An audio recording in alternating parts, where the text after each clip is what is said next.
የኛ የማዕድ አከባበር በተለይ ኦርቶዶክሳውያን አሁን ባለንበት ዘመን በጣም ቀላል መስሎ ስለሚታየን እንዲሁ ዝም ብለን ያገኘነውን ባገኘነው ቦታ ካገኘነው ሰው ጋር ስለምንበላ ጸሎት ጸልየን ባርከን አመስግነን ስለማንመገብ ከተመገብንም በኋላ እንዲሁ ስለማናደር በትንሹ ማዕድ ላይ ስንታመን ወደ ትልቁ ማዕድ ወደ ቅዱስ ሥጋውና ወደ ክቡር ደሙ እንደምንሸጋገር ስለማናውቅ በፌስታሉም በምናምኑም መንገድ ላይም በየጥጋጥጉም ስለምንመገብ በጣም ቀላል ነው የሚመስለው። በሃይማኖት ከማይመስሉ ሰዎች ጋር አብሮ መጸለይ አብሮ መብላት አይቻልም። መጽሐፍ ቅዱስም ይከለክላል። በነገራችን ላይ አብሮ መስራት፣ አብሮ ማጥናት፣ አብሮ ሀገር መገንባት፣ አብሮ ችግኝ መትከል ይቻላል። አብሮ መብላት የማይቻሉ ለምንድን ነው? የክርስቲያን ማዕድ ስርዓት አለ። ስንጀምር በጸሎት ነው የምንጀምረው፣ ስንጨርስም በምስጋና ነው አይደለም። ስለዚህ ሃይማኖቱ ሌላ የሆነ ሰው ከኛ ጋር አቡነ ዘበሰማያት ሊል አይችልም። ስብሐት ሲባልም ሊያመሰግን አይችልም። ይሄን ደግሞ ቤተክርስቲያን አታስተምር። ስለዚህ ከዚህ አንጻር አብሮ ማምለክ፣ አብሮ መጸለይ፣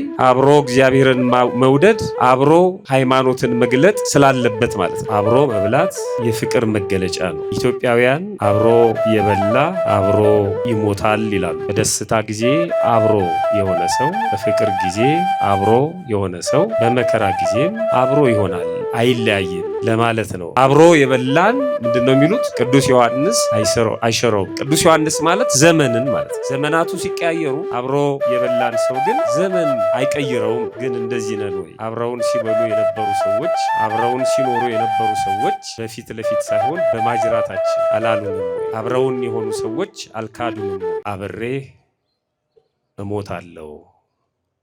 እንደ እግዚአብሔር መልካም ፈቃድ የምንነጋገርበት የስብከታችን ርዕስ የሚሆነው ይሄ ነው። እስኪ አብረን በለው። አብሬ በሉ፣ በደንብ በሉት። አብሬ እሞታለሁ። አብሬ ምን ሆናለሁ? ኢትዮጵያውያን አብሮ የበላ አብሮ ይሞታል ይላሉ። አብሮ የበላ አብሮ ይሞታል። በደስታ ጊዜ አብሮ የሆነ ሰው፣ በፍቅር ጊዜ አብሮ የሆነ ሰው፣ በመከራ ጊዜም አብሮ ይሆናል፣ አይለያይም ለማለት ነው። አብሮ መብላት የፍቅር መገለጫ ነው። በተለይ ኢትዮጵያውያን ከማንም ጋር ማዕድ አይቆርሱም። መጽሐፍ ቅዱስም ይከለክላል። በነገራችን ላይ መጽሐፍ ቅዱስ ማዕድ አይደለም ሰላም አትበሏቸው ነው የሚለው። ቤተክርስቲያን ሰላማዊት ቤት ናት። ክርስቶስም የሰላም አምላክ ነው። ሰላም አትበሏቸው ማለት መንገድ ላይ እንደምን አደርክ እንደምን ዋልክ ወይም ሀይ እየተባባልን የምንጨባበጠውን ማለት አይደለም። ይሄ ልባዊ የሆነ መቀራረብ ከመጣ መስመር ከሌለው ገደብ ከሌለው አፈናቅሎ ሊጥል ስለሚችል ልብን ከመስጠት ጋር ማለት ነው። በተለያየ መልኩ እንዲህ አይነት ነገር በሃይማኖት ከማይመስሉ ሰዎች ጋር አብሮ መስራት፣ አብሮ ማጥናት፣ አብሮ ሀገር መገንባት፣ አብሮ ችግኝ መትከል ይቻላል። አብሮ መጸለይ፣ አብሮ መብላት አይቻልም። አብሮ መብላት የማይቻሉ ለምንድን ነው? የክርስቲያን ማዕድ የተከበረ ነው፣ ስርዓት አለው። ስንጀምር በጸሎት ነው የምንጀምረው፣ ስንጨርስም በምስጋና ነው አይደለም። ስለዚህ ሃይማኖቱ ሌላ የሆነ ሰው ከኛ ጋር አቡነ ዘበሰማያት ሊል አይችልም። ስብሐት ሲባልም ሊያመሰግን አይችልም። ካለበለዛ አብሬያችሁ ሆናለሁ ካለ ጥሩ ነው። ካለበለዛ ግን ምንድነው የሚሆነው? በተጽዕኖ ነው የሚመስለው ማለት ነው። ለእንጀራው ብሎ እኛ የምንለውን የሚል ከሆነ ይሄን ደግሞ ቤተክርስቲያን አታስተምርም። ስለዚህ ከዚህ አንጻር ከገሌ ጋር ማዕድ አልቆርስም ይላሉ። የመጨረሻው ውሳኔ ከሱ ጋር ማዕድ አልቆርስም። ምክንያቱም አብሮ ማምለክ፣ አብሮ መጸለይ፣ አብሮ እግዚአብሔርን መውደድ፣ አብሮ ሃይማኖትን መግለጥ ስላለበት ማለት ነው። እና አብሮ መብላት የፍቅር መገለጫ ነው። አብሮ የበላን ምንድነው የሚሉት? ቅዱስ ዮሐንስ አይሸረውም። ቅዱስ ዮሐንስ ማለት ዘመንን ማለት ነው። ዘመናቱ ሲቀያየሩ አብሮ የበላን ሰው ግን ዘመን አይቀይረውም ነው። ግን እንደዚህ ነን ወይ? አብረውን ሲበሉ የነበሩ ሰዎች፣ አብረውን ሲኖሩ የነበሩ ሰዎች በፊት ለፊት ሳይሆን በማጅራታችን አላሉንም ወይ? አብረውን የሆኑ ሰዎች አልካዱንም ወይ? ይሄ በጣም ከባድ ነው። አብሮ መብላት ማለት አብሮ መኖር ማለት ነው። አብሮ መብላት ማለት አብሮ ማምለክ ማለት ነው። አብሮ መብላት ማለት አብሮ ማዘን ማለት ነው። አብሮ መደሰት፣ በፍቅር ፈትል አንድ ላይ መሆን ማለት ነው። ምናልባት አሁን ከመብላት ጋር የሚገናኘውን ነገር ስትሰሙ የኛ የማዕድ አከባበር በተለይ ኦርቶዶክሳውያን አሁን ባለንበት ዘመን በጣም ቀላል መስሎ ስለሚታየን እንዲሁ ዝም ብለን ያገኘነውን ባገኘነው ቦታ ካገኘነው ሰው ጋር ስለምንበላ ጸሎት ጸልየን ባርከን አመስግነን ስለማንመገብ ከተመገብንም በኋላ እንዲሁ ስለማናደርግ በትንሹ ማዕድ ላይ ስንታመን ወደ ትልቁ ማዕድ ወደ ቅዱስ ሥጋውና ወደ ክቡር ደሙ እንደምንሸጋገር ስለማናውቅ በፌስታሉም በምናምኑም መንገድ ላይም በየጥጋጥጉም ስለምንመገብ በጣም ቀላል ነው የሚመስለን። እሱ ማለት ግን አይደለም። እሱ ማለት አይደለም። ሞት ምንድነው ስንል አብሬ ሞታለሁ የሚል ስለሆነ የስብከታችን ርዕስ ሞትን ትንሽ መግለጥ ያስፈልጋል። ሞት ምንድነው ስንል ሞት ሁለት አይነት ነው። የሥጋ ሞት አለ፣ የነፍስ ሞት ደግሞ አለ። በመጀመሪያ ሞት ማለት የመጀመሪያው የሥጋና የነፍስ መለየት ማለት ነው። ቤተክርስቲያናችን እረፍት የምትለው ማለት ነው። ከዚህ ከኃላፊው ዓለም ወደማያልፈው ዓለም የምንሸጋገርበት ድልድይ ነው። በሐዲስ ኪዳን ሞት መሸጋገሪያ ነው። ሞት ለፍጥረት ሁሉ የማይቀር ነው። ሞት ሁሉንም እኩል የሚያደርግ ነው። ሁሉም ከፍና ዝቁ በዚህ ምድር ላይ ስንኖር ነው። በልብስም በምንም በምንበላውም በምንጠጣውም በኑሯችንም አንዳንዴ ደግሞ በተወለድንበት ቦታም ከፍና ዝቆች ይኖራሉ። ስንሞት ግን እኩል ሁሉም ሰው እኩል ነው የሚሞተው። ሰው በዚህ ዓለም ላይ ያለውን ከፍና ዝቅ እስኪሞት ድረስ ይዞት ይሄዳል። አንዳንድ ጊዜ ማለት ነው እስከሚቀበርበት ሳጥን እስከሚቀበርበት ቦታ ድረስ ይዞት ይሄዳል። ግን ከሥጋ ጋር ሲገናኝ ያው ነው። ሁሉም ምስጥ ይበለዋል፣ ሁሉም ይረግፋል። ሌሎቹ ደግሞ በጣም የማይፈርስበት የማይበሰብስበት ቦታ በጣም ውድ የሆነ ቦታ ላይ አስከሬናቸውን የሚያስቀምጡ አሉ። በዓለም ላይ ታላላቅ ዘፋኞችን ጨምሮ ማለት ነው። ሰዎች ሄደው የሚጎበኟቸው የፈለገ ነገር ቢሆን ሁሉም ሞት እኩል ሁሉንም ሰው እኩል የሚያደርግ ነው። ሁሉም ሰው እኩል የሚሆንበት ነው። በአንድ ወቅት ፕሮፌሰር መስፍን ወልደ ማርያም የተባሉት ኢትዮጵያዊ ምሁር ሞት አይቀርም እኔም ማምለጫ የለኝም የሚል ጽሑፍ ጽፈዋል። በጣም የሚገርም ነው። ሞት አይቀርም እኔም ማምለጫ የለኝም። አርፈዋልኝ ሰው ነፍሳቸውን ይማርልን። በእውነት ያው የሁሉንም ሰው ነፍስ ቢምር እኛ ምቀኞች ስላልሆንን ቅዱስ ያሬድም ይህን ሲናገር ኢትዮጵያዊ ሊቅ ሞትስ አይተዋችሁምና ይላል።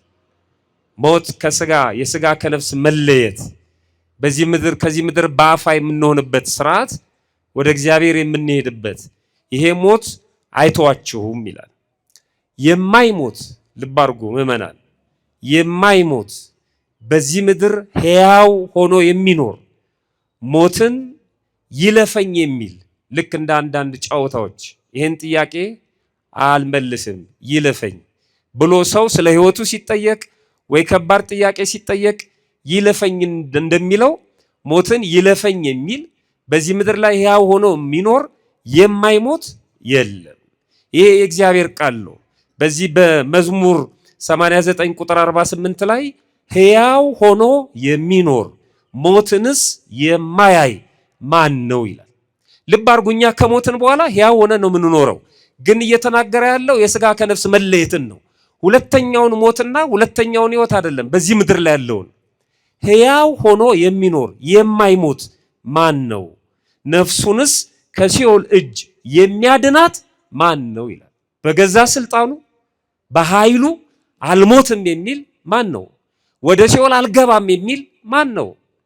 ይሄን ሁሉም ማድረግ የሚችል ፍጥረት የለም ይላል። ሞት ለቅዱሳንና ለኃጥአን ሲሆን ይለያል። በኋላ ለምናመጣው ምስጢር ስለሚጠቅመን ነው ይሄን የምናገረው። ለቅዱሳንና ለኃጥአን ሲሆን ይለያል። አሁን ሞትን የሚፈሩና የማይፈሩ በቤተ ክርስቲያን አስተምሮ ሁለት አይነት ሰዎች አሉ። ሞትን በጣም የሚፈሩ፣ ሞትን ደግሞ የማይፈሩ። ቤተ ክርስቲያን እነዚህን ሰዎች ኃጥአንና ጻድቃን ነው የምትላቸው። ሞትን በጣም የሚፈሩት ኃጥአን ናቸው። ሞትን ደግሞ የማይፈሩት ደፋሮቹ ሞትን የሚፈልጉ ወደ እግዚአብሔር መሄጃ መንገድ መሆኑን ያወቁ እነዚህ ደግሞ ጻድቃን ናቸው። ሰው ሽምቅቅ የሚለው ኃጢአት ሲሰራ ነው። የጽድቅ ስራ ሲሰራ ግን ከእግዚአብሔር ጋር እንደሚኖር ያውቀዋል ማለት ነው። ስለዚህ ውስጣችንንም እየፈተሽን ነው። ሞት ለኃጥአን ሲሆን ሞት ለጻድቃን ወይም ለቅዱሳን ሲሆን ይለያል። አንዱ ሞት ሁለት አይነት ሁኔታዎችን ይፈጥራል በሰዎች ህይወት ውስጥ ማለት ነው። ለቅዱሳን ሲሆን ሞት ረፍት ነው። ለቅዱሳን ሲሆን ሞት ክብር ነው። በክብር የሚሸኝበት ከዚህ ዓለም ስቃይ ውጣ ውረድ መከራ የሚያርፍበት ነው። ለዚህ ነው ቅዱስ ዳዊት ክቡር ሞቱ ለጻድቅ በምን በቅድመ እግዚአብሔር በእግዚአብሔር ፊት በእግዚአብሔር ሁኔታ ወይም በእግዚአብሔር ዳኝነት በእግዚአብሔር ፍቅር በእግዚአብሔር ዓለም የጻድቅ ሰው ሞት የእውነተኛ ሰው ሞት የተከበረ ነው ይላል። መዝሙር 115 ላይ የምናገኘው ነው። የሚናፈቅም ነው። ቅዱስ ጳውሎስ ይናፍቀው ነበር። ሊሄድ ከክርስቶስ ጋር ልኖር እናፍቃለሁ ይላል። ሊሄድ ደመና ጠቅሶ አይደለም። ሊሄድ የሚለው በነፍስ ነው። ነፍሱ ከስጋው ተለይታ የሚሄድበትን ቀን ይናፍቅ ነበር። ደግሞ ለፊሊፒን ክርስቲያኖች እኔ ከናንተ ጋር ብኖር ደግሞ ይሄ ለናንተ መልካም ነው ስለማስተምራችሁ ቃል እግዚአብሔር ስለምነግራችሁ፣ ለኔ ግን ይሄንን አልፈልገውም። ለናንተ ጥሩ ነው መሄድ እናፍቃለሁ፣ ግን በሁለቱ እጨነቃለሁ አለ። ትቻችሁ ብሄድ እናንተን ትቶ የመሄድ ስሜት ይሰማኛል። ለማን ትቶ አይነት ነገር ማለት ነው። ደግሞ ከናንተ ጋር እንዳልኖር ከእግዚአብሔር ጋር መኖር ደግሞ ይናፍቀኛል። በጣም የሚጨነቅበት ጉዳይ ነው። በራሴ ኃይል ወደ እግዚአብሔር መሄድ ስለማልችል ያለኝ እድል መጠበቅ ነው ይላል። ግን እኔ ምርጫዬ መሄድ ነው ይላል። ቅዱሳን የሚናፍቁት ነው ሞት ማለት ነው። የማያስፈራም ነው ሞት። ይተፍርህዎ ለሞት ፍርህዋ ለኃጢአት። ይሄ ቅዱስ ያሬድ ኢትዮጵያዊ ሊቅ የተናገረው ነው። ሞትን አትፍሯት ኃጢአትን ግን ፍሩ፣ ሞት አይቀርምና ለሰማያዊው አስቡ እንጂ ስለ ምድራዊው አይደለም። መፍራት ካለባችሁ ሞትን አትፍሩ፣ ሞትማ መንገድ ነው። መፍራት ያለባችሁ ኃጢአትን ነው ይላል። ሞት ለጻድቃን እንደዚህ ነው። ሞት ለኃጥአን ደግሞ ረፍት ሳይሆን መከራ ነው። ሞት ለኃጥአን የሚናፈቅ ሳይሆን የሚያስፈራ ነው። ሞት ለኃጥአን ከመከራ ወደ መከራ የሚሄዱበት ነው። መሸጋገሪያ ነው፣ ግን ከድጡ ወደ ማጡ ነው መሸጋገሪያው ማለት ነው። በዚህ ዓለም ከእግዚአብሔር ተለይተው ሞተዋል። እንደገና ደግሞ በነፍስ ወደ ሲኦል ወደ ገሃነመ እሳት ይሄዳሉ ማለት ነው። እግዚአብሔር ከዚህ ይሰውረን በእውነት። በነገራችን ላይ ምእመናን ቤተክርስቲያን እንደዚህ የምትደክመው ከዚህ ለመዳን ነው። ይህንን አስበን እንድንፈራ አሟሟቴን አሳምርልኝ እንድንል ነው። አደራህን አምላኬ አሟሟቴን አሳምርልኝ እንድንል ነው እንጂ እንደ ሌሎች ሰዎች ሞልቶልሃል፣ ተገኝቶልሃል፣ ገልብጠዋል፣ ፈታው ምናምን ብሎ ጮሆ ለመሄድ አይደለም። እሱንማ ብንሰራ ብንደክም የምናገኘው ነው የዚህን ዓለም ሀብት ማለት ነው። አንዳንድ ጅላጅሎች የባንክ ቤት ቡካቸውን የሆነ አዳራሽ ውስጥ አምጥተው በሆነ ሰው እግር ስር ጥለው በባንክ ቤት ውስጥ የሆነ ገንዘብ ገብቶልሃል ሲባሉ እልል የሚሉ አሉ። ሌቦች ናቸው። ሰውየውም ሌባ ነው፣ ሰዎቹም ሌቦች ናቸው። የማንን ገንዘብ ነው እግዚአብሔር አምጥቶ የሚያስገባላቸው? ከሰው ወስዶ ነው። ይሄ ደግሞ በባህሩ የሚስማሙ አይደለም። ከሰማይ ነው። ገንዘብ አይታተምም እዛ። እንዴት ነው አካውንት ዝም ብሎ ገንዘብ የሚገባው? ማጭበርበር እኮ ነው። ሰርተ ለፍተ ደክመ ነው ተደውሎ ልገሌ ይሄን ያህል ብር አስገብቼልሃለሁ የሚለው። በአየር ላይ ገንዘብ ይገባል እንዴ? ይሄ እምነት ነው እንዴ? ይሄ ክርስትና ነው እንዴ? ክርስቶስ የመጣው ብር ሊያትም ነው እንዴ? ጅልነት ነው ይሄ። የመጨረሻ ጅልነት ነው። እየተጃጃሉ ኖሮ በኃጢአት ኖሮ መጨረሻም ወደ ገሃነመ እሳት መሄድ መሸጋገሪያ ነው። ግን ከድጡ ወደ ማጡ እድል ካለበት ህይወት እድል ወደ ሌለበት ህይወት ማለት ነው። እግዚአብሔር ከዚህ ይሰውረን በእውነት። አሟሟቴን አሳምርልኝ ለማለት ነው እዚህ የተሰበሰብነው። ሞታችንን ለማሰብ ነው፣ ሌላ ጉዳይ አይደለም። ፋይላችን ገና ነው። ነፍሳችን ከስጋችን ከተለየች በኋላ ይቀጥላል። የት ነው ማረፊያችን? እሱን ነው የምታመለክተን ቤተክርስቲያን። በቤተክርስቲያን ስንገናኝ እነዚህን ነገር ነው የምናስበው። ከሞት በኋላ ያለውን ህይወት ነው። ሞቱ በሌላ ቦታ ማለት ነው። ቅድም ቅዱስ ዳዊት ልበ አምላክ ቅዱስ ዳዊት የጻድቅ ሰው ሞት በእግዚአብሔር ፊት የከበረ ነው እንዳለ ሁሉ በተቃራኒው ደግሞ ሞቱ ለኃጥእ ጸዋግዑቱ የኃጥእ ሰው የክፉ ሰው ሞት እጅግ በጣም ጭንቅ ነው፣ የከፋ ነው፣ ክፉ ነው። መዝሙር 33 ቁጥር 21 ላይ ይሄንን ይለናል። አብሮ መሞት ማለት ምን ማለት ነው? ስለ አብሮ መብላት ስለ ሞት ካየን አብሮ መሞት ማለት ምን ማለት ነው? ይህንን ከመመለሴ በፊት አብሮ መሞት ምን ማለት ነው? አብሮ የበላ አብሮ ይሞታል ይባላል። አብሬ እሞታለሁ ነው ርዕሳችን። አብሮ መሞት ማለት ምን ማለት ነው? አንድ ላይ በጅምላ መረሸን ማለት ነው? እንደ ዘር ማጥፋት እንደሱ ማለት ነው? ምን ማለት ነው አብሮ መሞት ማለት? ከዛ በፊት አንድ ታሪክ አስቀድማለሁ። እስኪ ተክለ ሃይማኖት በሉ፣ ድገሙት። አሁንም ድገሙት። ተክለ ሃይማኖት፣ ተክለ አብ፣ ተክለ ወልድ፣ ተክለ መንፈስ ቅዱስ። ወደ ገድለ ተክለ ሃይማኖት ልወስዳችሁ ነው። ገድለ ተክለ ሃይማኖት ላይ አሁን የጠቀስኩት ርዕስ የተጠቀሰበት ታሪክ አለ። አብሬ እሞታለሁ የሚለው ማለት ነው። በረከታቸውን ለማግኘት የእሳቸውን ስም አንስተን እንነጋገራለን። ርዕሳችን አብሬ እሞታለሁ ነው።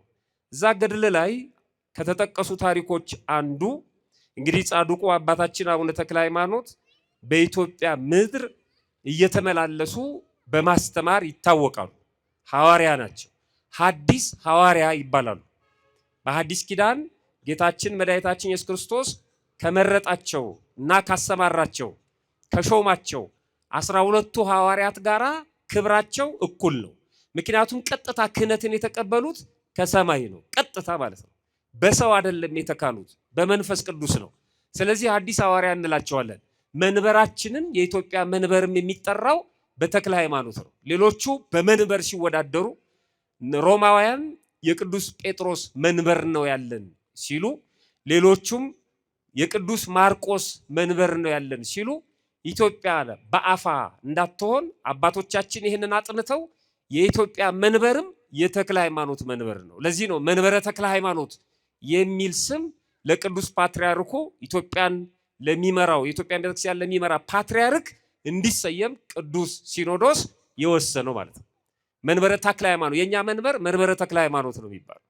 መንበራችን የሚጠራው በጻድቁ በአባታችን በአቡነ ተክለ ሃይማኖት ስም ነው። በረከታቸው በሁላችን ላይ አድሮ ይኑር። ጻድቁ በኢትዮጵያ እየተዘዋወሩ አስተምረዋል። በዚህ ዓለም የኖሩት በስጋ በምድር ላይ ተመላልሰው 99 ዓመት ከ10 ወር ከ10 ቀን ነው የኖሩት። ያ ሁላችንም እንደምናውቀው ጽንሰታቸው፣ እረፍታቸው፣ ልደታቸው ይታወቃል። አሁን እዛ ዝርዝር ውስጥ አልገባም። በተለይ በደቡቡ የሀገራችን ክፍል በወላይታ እና በዙሪያው ብቻ ወደ 12 ዓመት አስተምረዋል። ይሄ እንግዲህ በተከታታይ ትምህርት የሰጡበትን ነው። በተወሰነ ጊዜ የሄዱበት ደግሞ ሌሎች ጉዞዎች አሉ። 12 ዓመት አስተምረዋል። ጣዖታትን በማፈራረስ ጥርጥርን፣ ኑፋቄን ከሰዎች ልብ በማውጣት ይታወቃሉ። በተለይ በዛ አካባቢ በጣም ተጋድሏቸው አብዝቶ የሚነገረው ጣዖታትን የጣዖት ቤቶችን በማፈራረስ ነው። እስከ ጣዖት ቤቶች ድረስ በመግባት በመጽሐፍ ቅዱስ ላይ እንደምናገኘው እንደነ ዳጎን ማለት ነው የተለያዩ ተአምራትን በወቅቱ ለነበሩት ከመስማት ይልቅ የሚያዩት ነገር የሚስባቸው ሰዎች በተአምራት የሚሳቡ የነበሩበት ወቅት ስለነበረ በተአምራት ክርስትናን ይሰብኩ ነበር። አንድ ቀን በዳሞት አውራጃ ቦታው አለ እስካሁን ድረስ ወላይታ ውስጥ ማለት ነው ይታወቃል። ዝባፈተን በተባለ ተራራ ላይ እዛ ዳሞት ላይ ማለት ነው የሀገሩ ሰው ሁሉ የሚያመልከው ከእንጨት ከድንጋይ የተሰራ ጣዖት ነበር። በዛ አካባቢ ያለ ሰው በሙሉ ወቅቱን ዕለቱን እየጠበቀ እዛ አካባቢ እየተገኘ መስዋዕት ይሰዋል፣ ይሰግዳል፣ ይንበረከካል፣ ያመልካል። በጣም የሚገርመው ንጉሱ ሁሉ ሳይቀር የንጉሱ ሹማምንቶች ሁሉ ሳይቀሩ የሚሰግዱበት የሚያጎነብሱበት ጣዖት ነበር እና በጣም የሚያሳዝነው የማያደርጉት ነገር የለም። የእንስሳት መስዋዕትን ያቀርባሉ፣ የሰው ደም ሁሉ ሳይቀር ያፈሱ ነበር ይላል። አንዳንድ ቦታ ላይ አሁን ኢትዮጵያ ውስጥ የምንሰማቸው የሚሰቀጥጡ ነገሮች አሉ። ወፍጮ ቤት ሰርቶ ገጠር ላይ ወፍጮ ቤቱ እንዲጸናና ገበያ እንዲመጣ እንዲባረክ እንዲህ አድርግ ብሎ ከጠንቋዩ ጋር ተማክሮ የሰዎችን ነፍስ የሚያጠፉ ሰዎች አሉ በጥንቆላ ማለት ነው። ይሄንን ቅበር ይሄንን አድርግ የሚሉ አሁን ለሚዲያ የማይመጥን ብዙ ነገር የሚያደርጉ ሰዎች አሉ። የነሱን ስጋ ህይወት ለማስቀጠል በምድር ላይ እንዲኖር የተፈቀደለትን ሰው ህይወት የሚቀጩ ማለት ነው። ምንም የማያውቁ ህፃናትን ጨምሮ መስዋዕት የሚያደርጉ ሰዎች አሉ። እግዚአብሔር ከዚህ አይነት ነገር ይሰውረን በእውነት። አንዳንዶቹ ይጨንቃቸዋል፣ ለስጋቸው፣ ለስልጣናቸው፣ ለኑሯቸው ያስጠነቁሉና ለነፍሳቸው ደግሞ መጥተው ለቤተክርስቲያን ገንዘብ የሚሰጡ ሰዎች አሉ። ሰብስበው ድሃ የሚያበሉ አሉ። በዚህ የሚካካስ የሚመስላቸው እንደ ሂሳብ ስራ የሚጠፋፋ የሚመስላቸው ሰዎች አሉ። ሄደው ያስተፋሉ፣ ሄደው ያስጠነቁላሉ፣ ተጠርተው ይሄዳሉ፣ ይገብራሉ። እዚህ መጥተው ደግሞ በቤተክርስቲያን የተለያየ ነገር ደግሞ ያደርጋሉ። ከመጨነቅ የተነሳ ነው። የቀድሞቹ ነገስታትም እንደዚህ ያደርጉ ነበር። በሁለት ቢላ መብላት አይቻልም። ሁለት እግር ስላለን ሁለት ዛፍ ላይ መውጣት አይቻልም። ይሄኛው ለነፍሴ ነው ያኛው ለስጋ ነው የሚሉ ሰዎች አሉ። የለም፣ እግዚአብሔር የነፍስም የስጋም ፈጣሪ ነው። ነፍስንም ስጋንም የሚመግብ ታማኝ አምላክ ነው። እንዲህ አይነት ነገር የለም። እና እነዚህ ሰዎች የሰው ደም ሁሉ ሳይቀር ያፈሱ ነበር ይላል። ጣዖት አምልኮን በዚህ ልክ የምትቃወም ቤተክርስቲያን፣ ጣዖት አምልኮን በዚህ ልክ የሚቃወሙ ገድላትን ለመተቸት ዓለም ሞራል የለውም። የጣዖት ቤት ልትሆን አትችልም ቤተክርስቲያን። ገድላትም ጣዖትን ሊያለማምዱን አይችሉም። በደንብ ማንበብ ነው። የጣዖት ጸር ናቸው ገድላቱን በሙሉ ስናነብ ማለት ነው። በተለይ ተክለ ሃይማኖት ከጣዖት ጋር በተገናኘ በጣም ጽዩፍ ናቸው። ሰው ሁሉ ወደ እግዚአብሔር እንዲቀርብ ብዙ መስዋዕትነት ከፍለዋል። ክርስቶስን ሲያስተምሩና ሲገልጡ የኖሩ ናቸው። እኛም የእሳቸው ልጆች ነን እና በዛን ወቅት ንጉሱ ሁሉ ሳይቀር የሚያመልክበት ትልቅ የጣዖት አዳራሽ ወይም ቤተ ጣዖት ነበር። የሰው ደም እያፈሰሱ ለሰይጣን ይገብሩ ነበር እና አባታችን አቡነ ተክለ ሃይማኖት እንዳስለመዱት በዛ ቦታ ላይ ተገኙ። ገድሉን እናንተ አንብቡት። በብዙ መከራ በብዙ ውጣ ውረድ ጣዖቱን ለማፈራረስ ሰዎቹንም የተወሰኑትን ለማስተማር በቁ።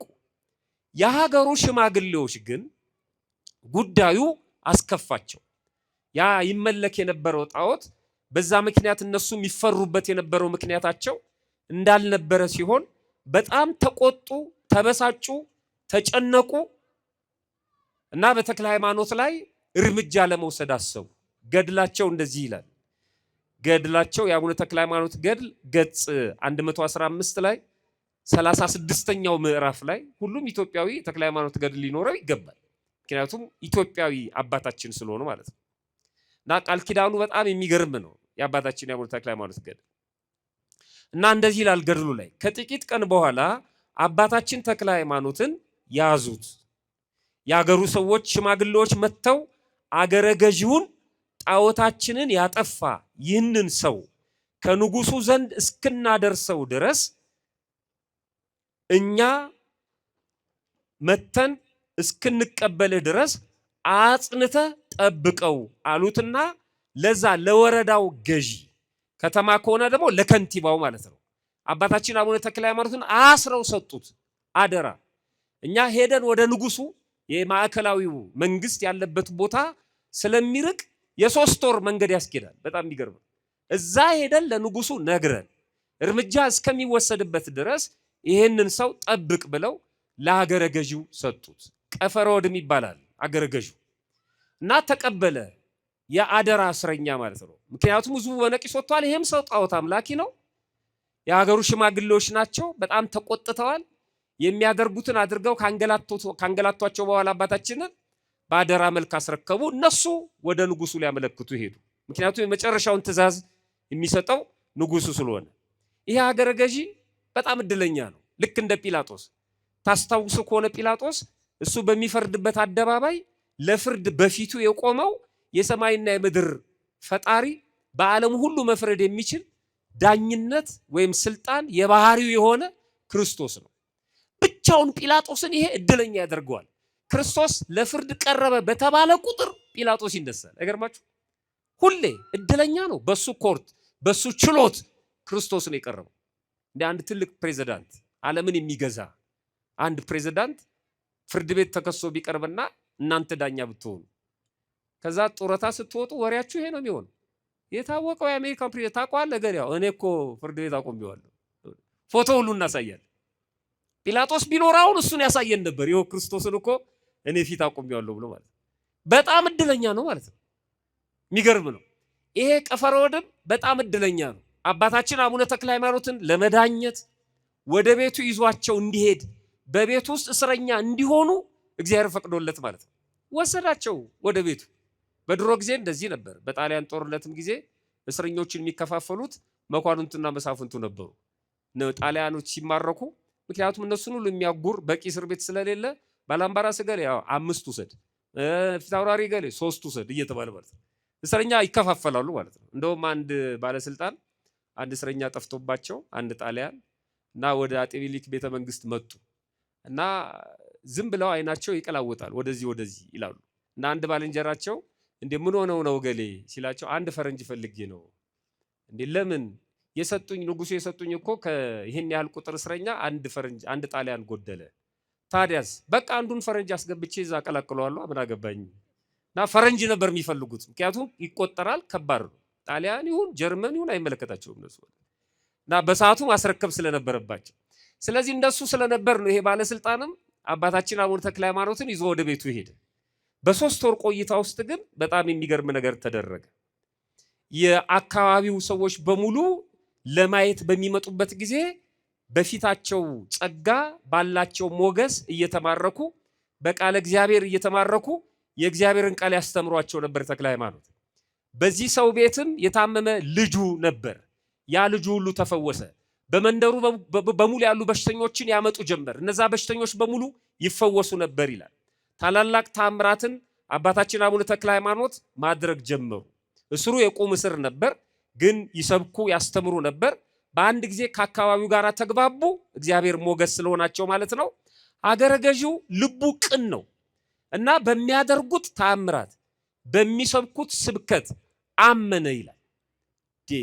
ምን አይነት ታምር ነው? ምን አይነት ነገር ነው የምሰማው ብሎ በጣም ተደነቀ ይላል። እሱ እድለኛ ስለነበረ በሚሰማው ወይም ሰዎች በነገሩት ሳይሆን በሚያየው ነገር ለማመን በቃ። መጽሐፍ እንደዚህ ይላል። አንደኛ ዮሐንስ ምዕራፍ 1 ቁጥር 1 ላይ ስለ ሕይወት ቃል ከመጀመሪያው የነበረውና የሰማውን በዓይኖቻችን የነበረውንና የሰማነውን በዓይኖቻችንም ያየነውን የተመለከትነውንም እጆቻችን የዳሰሱትን እናወራለን። ሐዋርያት ክርስቶስን የሰበኩት እንደዚህ ነው። በነገራችን ላይ እጆቻችን የዳሰሱትን በዓይናችን ያየነውን የሰማነውን ነው የምንነግራችሁ ይላል። ዓለም እንደዚህ አይደለም የሚነግረን። አሁን እኮ ዓለም ብዙ ሰው ስለ አንድ ፈላስፋ ሲናገር አስረግጦ ነው የሚናገረው። ግን ያ ፈላስፋ በነበረበት ዘመን አልነበረም እሱ። እንደውም በህይወቱ ይሞክሯል። የኦሾን ፍልስፍና እየሞከሩ ብዙ የዩኒቨርሲቲ ተማሪዎች ራሳቸውን ስተው አስፋልት ላይ ወጥተዋል። ይሞክሩታል። ሰውየው እንዲያድርግ ያለውን ማለት ነው። ራሱ ኦሾ ይናገረው አይናገረው አይታወቅም። ጥርቅም የተሰበሰበ መጽሐፍ አንብበው ማለት ነው። በህይወታቸው ይሞክሩታል። ጅልነት ነው በጣም። ሐዋርያት የነኩትን የዳሰሱትን የሰሙትን ያዩትን ክርስቶስን ግን ዓለም አልተቀበለው። እኛ ያየነውን የሰማነውን ነው የምንናገረው። በህይወት ልምዳችን የዳሰስነውን የሰማነውን ያየነውን ያልነበርንበትን ነው የነበርንበትን ያረጋገጥነውን ነው ያላረጋገጥነው። ለዚህ እኮ ሶሻል ሚዲያው ምስክር እገሌ አረፈ ብሎ ይለጥፋል። ሰንበዲ የዛ ሰው ቤተሰቦች ያን አይተው ግማሹ ይወድቃል፣ ግማሹ ያለቅሳል። ለሰው ችንታል ቅንጣት ታል አዘኔታ የሌለው ትውልድ። ያ ሰው አይደለም መሞት አልታመመም። አንዳንዱ የሆነ ነገር ፈልጎ ነው ዝም ብሎ የሚለጥፈው። አንዳንዱ ደግሞ በስልክ የሆነ ነገር ይሰማል፣ ማንም ሰው ሳይቀድመኝ ብሎ እገሌ ያረፈ ብሎ ይለጥፋል። እግዚአብሔር ይልን። በእውነት በጣም ክፎች ነን። የወዳጅ ሞት እንኳን ተሰምቶ እንኳን አይለጥፍም። መጀመሪያ አልቅሰን እንጨርስ። 6 ሰዓት ሞተ ይላል። 5 ሰዓት ተኩል ላይ 5 ተኩል ላይ እየለጠፈ 6 ሰዓት ላይ ሞተ ይላል። በጣም ያሳዝናል። መጀመሪያ እንዘን እናልቅስ። እንደ ሰው ይደርሳል። እሱ ከሞተ በሳምንቱ መለጠፍ ይቻላል። በጣም ጨካኞች ነን። በጣም ሰው እኮ መፍራት አለበት፣ መደንገጥ አለበት። ነገ እኔም ነኝ ይታሰራለሁ፣ ግሬ ይታሰራል፣ እጄ ይታሰራል፣ ሳጥን ውስጥ ገባለሁ። እንዴት ሰው ሳይሞት ሞተ ይባላል? ብዙዎች እንደዚህ ናቸው። ራሳቸው መጥተው አልሞትኩም እስከሚሉ ያስቃሉ እኮ በጣም። ሞቷል የተባልኩት እኔ ነኝ አልሞትኩም እያሉ። ውርደት ነው ይሄ መጨረሻ። ማየት፣ መስማት፣ መዳሰስ። ይሄ አገረ ገዢ አየ፣ ሰማ፣ ዳሰሰ። ከዛ በኋላስ ከ3 ወር በኋላ እነዛ ሽማግሌዎች መጡ። ከንጉሱ ውሳኔ አስወሰኑ። ንጉሱ ምን አለ? በአስቸኳይ ይዛችሁት ነው፣ ዋጋውን የምሰጠው እኔ ነኝ፣ ሞቶሎሚ ነው። በአስቸኳይ አለ። መጡ እነሱ ከ3 ወር በኋላ እንዲህ አሉት፣ እኛ ጠብቅ ያልንህን ሰው ስጠንና ወደ ንጉሱ እንውሰደው አሉ። ከስንት ወር በኋላ? ከ3 ወር በኋላ። ይሄ ቀፈሮድም ምን የሚል ይመስላችኋል? ይሄ አገረ ገዢ የሚያስደነግጥ ንግግር ተናገረ። እንዲህ አለ፣ እሱንስ አልሰጣችሁም፣ አብሬ ከእርሱ ጋር እሞታለሁ እንጂ አለ። ርዕሳችን ይሄ ነው። ቀመሰዋ የተክለ ሃይማኖትን ትምህርት አያቸው። ጸጋውን፣ የተክለ ሃይማኖትን ጸጋ ተመለከተ። አካባቢው በሙሉ ሲሰግድ ሲወድቅ፣ አጋንንት ሲርዱ ሲንቀጠቀጡ ሲጮሁ፣ እነዚህ ሰዎች መጡ። ባደራ ነው አስቀምጥ ያሉት። ወስደው እንደሚገድሉት ያውቃል። ተክለ ሃይማኖት እንደሚገድሏቸው ያውቃል። ስለዚህ ወሰነ። እሱንስ ነው ያለው። በጣም እንደወደዳቸው የሚታወቀው በዚህ ነው። እሱንስ ማለት ምን ማለት ነው? ሌላውን ውሰዱ፣ እኔንም ከፈለጋችሁ ውሰዱ፣ ልጄንም ከፈለጋችሁ ውሰዱ፣ ስልጣናችሁም ያውላችሁ ነው እኮ። እሱንስ አልሰጣችሁም። በጣም የምትወዱት ሰው የሆነ ዕቃ ይጠይቃችኋል፣ ትሰጣላችሁ። የሆነ ዕቃ ይጠይቃችሁ፣ ትሰጣላችሁ። የሆነ ዕቃ ሲጠይቃችሁ ወይ ይሄንንስ ምን ነው የምትሉት? አልሰጥም። በጣም ስለሚያስፈልጋችሁ ማለት ወይ ይሄንንማ አትውሰድብኝ፣ ይሄንንስ አልሰጥህም። ንግግሩ በጣም አንጀት የሚበላ ነው። እሱንስ ምንድነው ያለው? አልሰጣችሁም፣ አብሬው እሞታለሁ። የሚገርም ነው። ገድለ ተክለ ሃይማኖት ገጽ 116 ላይ ነው። አብሬ እሞታለሁ። ሰዎቹ በአገረ ገዢው ንግግር ተገረሙ። ምን እንዳገኘ አላወቁም። እሱ ግን በ3 ወር ውስጥ ገድሉን ሄዳችሁ ስታነቡ አንደኛ ጋኔን ይጥለው ያሳብደው የነበረው ልጁ ተፈውሶለታል ይላል። ባለስልጣን ስለሆነ በልጁ መታመም አፍሮ ደብቆት ነበር። ብዙ ሰዎች እንደዚህ ነው የሚያደርጉት። ዝናቸውን፣ ክብራቸውን፣ የወለዱት ልጅ የሚያሳጣቸው እየመሰላቸው ሰው ፊት አያወጡትም አይደል? እኛ የምናስበው አሁን የሰዎቹን ክፋት ነው አይደል? ለምን በልጃቸው ያፍራሉ? አይደለም፣ የኛ ክፋት ነው እንጂ እኛ እኮ ስለምንተች ነው። የታባቱ ይበላዋ ስለሚሰርቅ ነው፣ ጉቦ ስለሚበላ ነው ስለምንል እኮ ነው። እግዚአብሔርን የፈረደበት ስለምንል እኛ ነን፣ ሰውየው አይደለም። እናት የወለደችውን ትደብቃለች። ለምን? እኛ ክፉዎች ስለሆንን፣ ከንፈር እየመጠጥን ስለምናስለቅሳት፣ መግቢያ መውጫ ስለምናሳጣት በልጇ ምክንያት ማንም እንዲያው አትፈልግም። በእኛ ክፋት እኛ ደጎች ብንሆንስ ያን ታማሚ የምንቀባበለው እናቲቱን ደግሞ ምንም እንዳልተፈጠረ አድርገን ትሪት የምናደርጋት ቢሆንስ ደስ ነው የሚላት። ትታው ነበር የምትሄደው። ደብቆት ይኖር ነበር። አየ ተክለ ሃይማኖት ወደ ቤታቸው ሲገቡ ምን የሚደበቅ ነገር አለ? ጋኔኑ ጨነቀው፣ እሪ አለ። ልጁን ፈውሰው አስረከቡት። ከዚህ በላይ ሰላም ምን አለ? ቤቱ ተቀየረ። ብዙ ሰዎች ህይወታቸው ተለወጠ። ጣዖታት ያመልኩ የነበሩ በሙሉ ስህተት መሆኑን ተረድተው ተመለሱ። እሱም እንደዚሁ ስህተት መሆኑን አወቀ። ስለ ነገረ ድህነት በሚገባ ተማረ። በቪአይፒ ያስተማሩት ተክለ ሃይማኖት ቤቱ ተገኝተው እንዴት ነው ላይረዳ የሚችለው? ስለ ክርስቶስ እንደኛ ነገረ ዘርቅ ቧልት ፌዝ አውርተው በልተው ጠጥተው አይሄዱ። ተክለ ሃይማኖት እንዲህ አይደለም። ቁም ነገረኛ አባት ናቸው። እንዴት አያስተምሩት? አብሯቸው እያደረ አብሮ እየዋለ ስለ ነገረ ክርስቶስ አወቀ። በጣም የሚገርመው ከመላው ቤተሰቦቹ ጋር በአንድ ላይ ተጠምቆ ክርስትናን ተቀበለ። የክርስትና ስሙም ገብረ ዋህድ ተባለ ይላል። አሁን እነዚህ ከ3 ወር በኋላ የመጡ ሰዎች አያውቁም። ገብረ ዋህድ መሆኑን አያውቁም። ልጁ እንደተፈወሰ አያውቁም። ተክለ ሃይማኖት ስንት ነገር እንዳደረጉለት አያውቁም። እኛ ለቅዱሳን ያለንን ፍቅር ዓለም እንዴት ያውቀዋል? ተክለ ሃይማኖት ለኔ የደረሱልኝን፣ ኪዳነ ምሕረት ለኔ ያደረገችልኝን፣ ቅዱሳን ለኛ የዋሉትን ውለታ ይሄ በሁለት ጥቅስ አካኪ ዘራፍ የሚለው ሰው እንዴት ይረዳኛል? እንዴት ነው እኔ ለሱ ምነግረው? ከባድ ነው። ጣሙን የቀመስኩት እኔ ነኝ። አንድ ሰው ብርቱካን ግዛና ና አለው አንድ ጓደኛው። አብረው እየሄዱ እና ይከራከሩ የነበረው ስለ እግዚአብሔር ፍቅር፣ ስለ እግዚአብሔር ታዳጊነት፣ ስለ እግዚአብሔር አዳኝነት ነው። እና ይሄኛው እየተማረረ ነው በእግዚአብሔር ባኬ እሱ አዳኝነት ምናምን እያለ ነው። በዚህ ዘመን እንደውም አንዳንድ ሰው እንደሚሉት ብር ነው የሚያስከብር ስልጣን ነው ምናምን እያለ ይማረራል። ከዛ ቢነግረው አልሰማለው። አንድ ብር አወጣና አንድ ብርቱካን ገዝተልኝና አለው። ጊዜው ደግ ነበር። አንድ ብሩን ተቀብሎ ሄዶ ብርቱካን ገዝቶ መጣ። እሱ እያወራን ብርቱካን እየበላን አብረን እናወራለን ብሎ ነው የሚያስበው። ያ የተላከው ብርቱካኑን ላጠው። ይሄ ግማሽ አድርጎ ከፈለው። በቃ ግማሹን ሊሰጠኝ ነው ሲል አልሰጠውም። ግማሹን ደግሞ ሩብ አደረገው። በቃ ይሄንማ ሊሰጠኝ ነው ሲል አልሰጠውም። ይበላል። እሱ ዝም ብሎ ይበላል። ይሰጠኛል ብሎ ያስባል። ይበላዋል ዝም ብሎ የላከው ማለት ነው።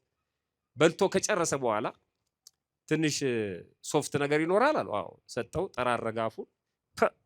እንዴት እንደሚጥም ታውቃለህ ይሄ ብርቱካን አሉ። በጣም ስለተበሳጨ እኔ ምን አቅልላለሁ የበላው አንተን አሉ። ብስጭት ብሎ እንደውም ምን አባቅልላለሁ ሁሉ ሳይል አይቀርም። የበላው አንተ እንዴት ነኝ ትጠይቀኛለህ? አየህ የእግዚአብሔርን ጣዕም ማቀው እኔ ነኝ ስለደረሰልኝ። አንተ ልትረዳው አትችልም። እንዴት አድርጎ ወደ ህይወት ይግባ? ዘግተሃል አንተ ሳታጣጥመው። እንዴ ንስሐ ገብተን ሳንቆርብ እንዴት ቸርነቱን ማወቅ እንችላለን? የቀማነውን ሳንመልስ የበደልነውን ሳንክስ ወደሱ ሳንጣበቅ በርቀት ሆነን እንዴት እናውቀዋለን? ተጠግተን ሳናየው እንዴት እናውቀዋለን? ኑ ወደ እኔ ቅረቡ አበራላቸዋለሁ ነው ያሉ። ጨለማ ውስጥ ነን። እንዴት ነው ወደ ብርሃኑ ሳንመጣም ይበራልን ህይወታችን? ሳንጠጋ በርቀት እንዴት ይሆናል? እነዚህ ሰዎች አላወቁም። ትክክል ነው፣ ርቀዋል። ገብረ ዋህድ ግን ቤት ነው ያለው። አባታችን አቡነ ተክለ ሃይማኖት ጋር ነው ያለው። አጣጥሞታል ፍቅሩን። ስለዚህ አይገርምንም። መጥተው አምጣ ማለታቸው አይገርምም። እሱም ደግሞ ሲመልስላቸው እሱንስ አልሰጣችሁም አብሬው እሞታለሁ። እናንተ አንብቡት። ትንሽ ነገር ልንገራችሁና ላጠቃል። ሰዎቹ ለንጉሱ ይሄንን ነገር ሄደው ተናገሩ። ኧረ ይገርማል ያሁኑ ደግሞ አሉት። እንደገና 3 ወር ፈቸው እኮ ሄደን አምጣ እንለዋለን አልሰጥም አለን። አብሬ እሞታለሁ አለ። ነው ሁለቱንም ይዛችሁ አምጡ አለ ንጉሱ። ሁለቱንም ከሌላ 3 ወር በኋላ የገብረ ዋህድ የሱም ሃይማኖቱ አድጎ ጎልምሶ ማለት ነው መጡ። እነዚህ ሰዎች በሉ ሁለታችሁም እንድትመጡ ተብሏል ብለው አሰሯቸው ሁለቱንም እና መጓዝ ጀመሩ። ይሄ ባለስልጣን ነው። መታሰርን እንደ ውርደት አልቆጠረው። ግን ከማን ጋር ነው የታሰረው? ከተክለ ሃይማኖት ጋር ነው። የሚገርም ነው። እድል ነው ይሄ። አብረው ታስረው በመንገድ ላይ እየሄዱ ሰዎች ይዘዋቸው እየሄዱ ይሄ ገብረ ዋህድ በጣም ፈርቷል። ቀፈርወድም ማለት ነው። ምክንያቱም ከሱ በላይ ጨካኝ ወደ ሆነው ንጉስ እየሄዱ ገና ለክርስትናው ደግሞ ፍሬሽ ነው። በሰማዕትነት ማለፍ ገና ነው። ሐዋርያት እንኳን ጥዋን የሆኑት በእግረ ሥጋ ከተከተሉ በኋላ ነው እና በጣም ጨንቆታል። ከዛ ለብፁዕ አባታችን እንዲህ አላቸው ይላል።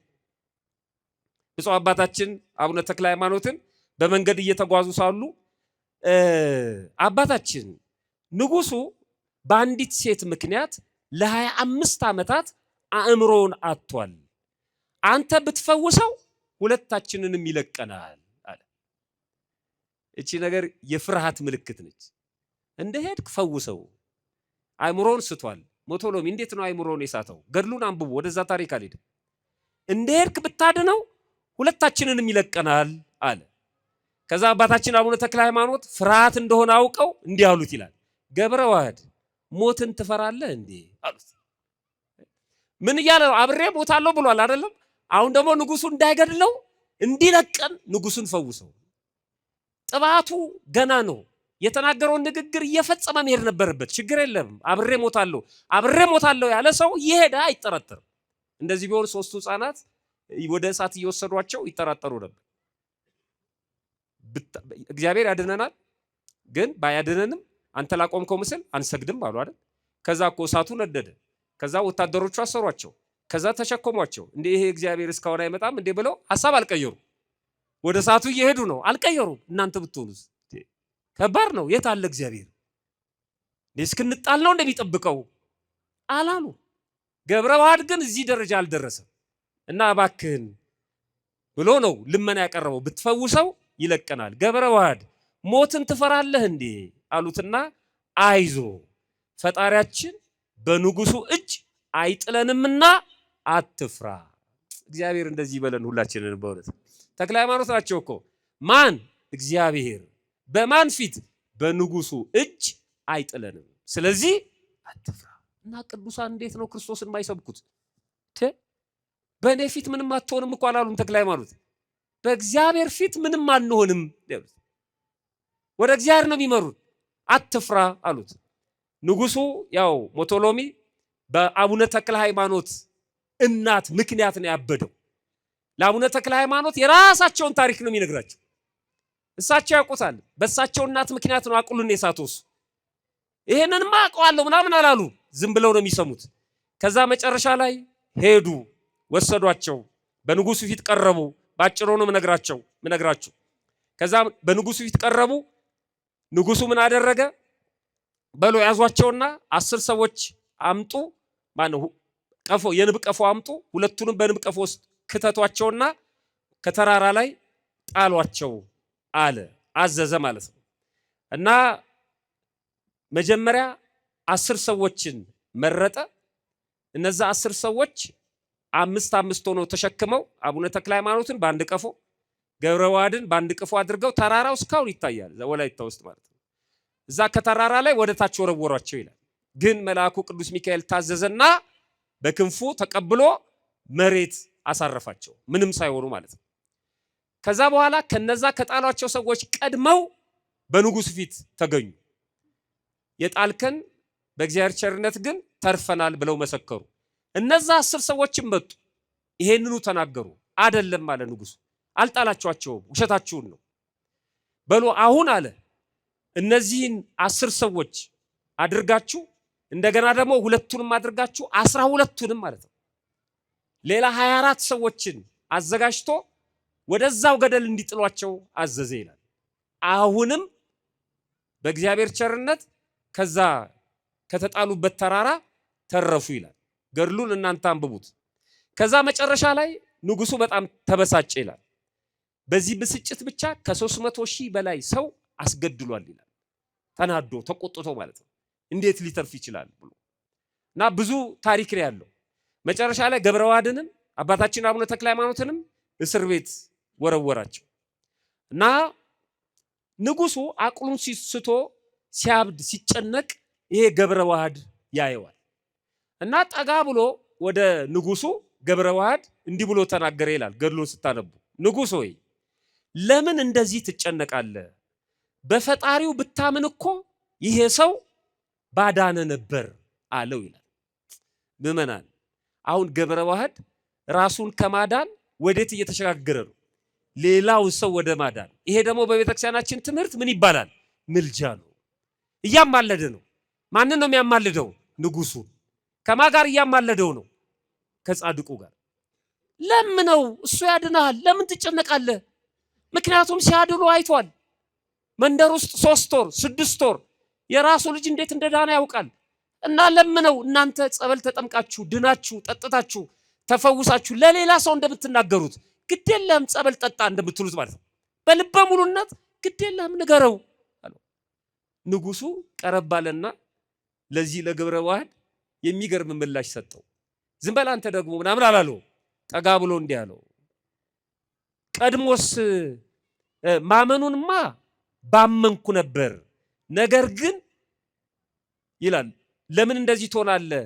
እሱ በሱ ፈጣሪ ብታምን ይፈውሳል ስላለው ማመኑንማ ባመንኩ ነበር፣ ነገር ግን መንግስቴን እንዳይወስድብኝ እፈራለሁ አለ። አቤት የኔ ቤተክርስቲያን በተርጉማን ይሄን ቃል አውለው አሳድረው ያሰነብቱን ነበር ሲፈቱት። እኔማ በሱ አምላክ አምን ነበር፣ ግን መንግስቴን ይወስድብኛል። የዚህ ቤተክርስቲያን በሰው አይህ አይደል መከራዋን የምትበላው እቺ ቤተክርስቲያን ዓለማዊ ስልጣን የምትፈልግ ነው የሚመስላችሁ አይደለም? ሰዎች ታጠፋናለች ነው የሚሉት። አጀንዳዋ ግን አይደለም፣ በጭራሽ አጀንዳዋ አይደለም። ምድራዊ ንግስና አጀንዳዋ አይደለም። ምድራዊ ስልጣን አጀንዳዋ አይደለም። ሰዎች ሊገቡበት ይችላሉ። እንደ ውሻ ስሬ አምጥተው የሚተክሉ አሉ። እሱ የራሳቸው ችግር ነው። ቤተክርስቲያን የምታስተዋውቀው ሰማያዊውን ንጉስ ነው። ሰማያዊ መንግስት ነው የምትሰብከው። ፖለቲካ አጀንዳ የላትም። ሰዎች ባየር ላይ ይፈሯታል።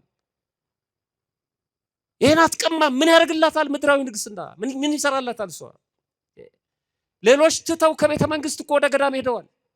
መሰረቷ እሱ አይደለም። ፈራ ንጉሱ ስልጣኔን ይወስድብኛል ብዬ ነው እንጂ እሱ በሚያመልከው ፈጣሪማ እንደሱ ቀላል መስሎታል። ከጣዖት ወደ ጣዖት መሸጋገርን ይመስል እሰግድለታለሁ ችግር የለውም ማለት። ገብረ ዋህድ ምን ብሎ መለሰ? የትምህርቱን ብቃት በክርስትናው የጸና መሆኑን የተክለ ሃይማኖትን ቃል በደንብ እንደሰማ ነው የሚያስረግጠው። ምላሹ ምን አለ ገብረ ዋህድ? ቀድሞስ እንኳ ከቤት የሳር ትቢያ እንኳን አልሻም ሲል አልሰማሁም? ምን ሲሰብከው ነበር ንጉሱን፣ እሱ ግን አልሰማም። የሳር ትቢያ አልሻም ሲል አልሰማኸው? ስለዚህ ነገር እኔ እጨርስልሃለሁ አትፍራ አለው። ዘመናዊ ደላሎች እንደዚህ አይደል የሚሉት? እኔ እጨርስልሃለሁ ግን ገንዘብ ትከፍላለህ። ገብረ ዋህድ እኔ እጨርስልሃለሁ አለው። ምኑን? መንግስት እንዳይወሰድብህ ከሆነ ፍርሃት ቶ እሱ አይፈልግም። ተክለ ሃይማኖት ምድራዊ መንግስት አይፈልጉም። የተሳሳተ ወይም ደግሞ ይሄ ዝም ብሎ በጨለማ የተጻፈ ገድል የሚያነቡ ሰዎች አሉ። ከምድራዊ ነገስታት ጋር ሊያገናኙት ይፈልጋሉ የተክለ ሃይማኖትን ክብር። በጭራሽ በጭራሽ። የሰማያዊ የሳቸው ነው። አይፈልግም ተክለ ሃይማኖት። እኔ እነግርሃለሁ እኔ እጨርስልሃለሁ አለው። ከዛ በኋላ ምን ሆነ?